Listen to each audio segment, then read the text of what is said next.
I'd like to talk about the widespread confusion around the term non-duality. I think it's all too common where people are confusing that initial shift, seeing that formless awareness and everything is appearing in that, taking that to be the realization of non-duality.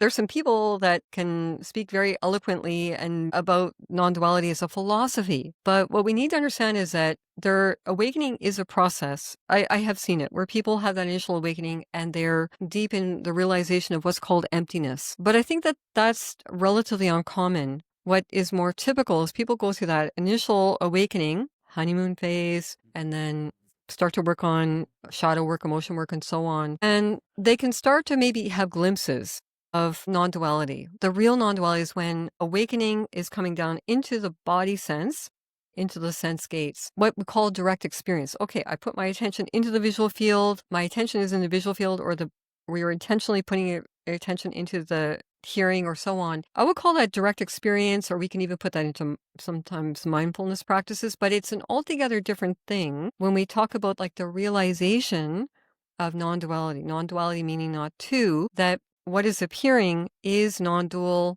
that is its nature, and to understand that it's in consciousness that we are, let's say, for example, looking out in the visual field. Most people post-awakening, until they have this realization, they're going to have like a sense of, I'm here looking up behind my eyes, and there is this world of forms that is not me.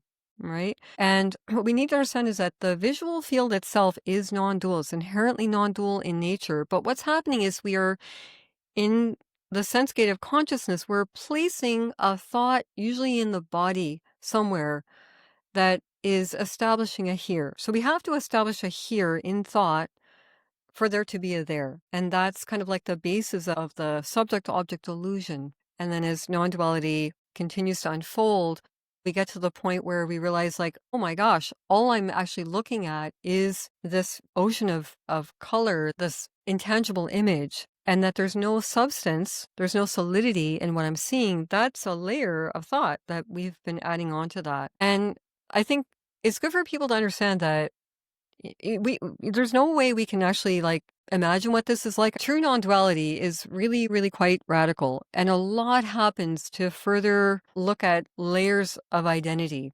right? What do I take myself to be? Am I contained inside this form? Seeing that that's not true, and then you realize, oh, okay, those other people I see out there too, that is the same for them as well. And then like a further extension of that realization is really, oh yeah, the world isn't what I've taken itself to be either. And this has really profound implications when this is not just glimpsed, but is really seen in a way that is becomes like a permanent shift.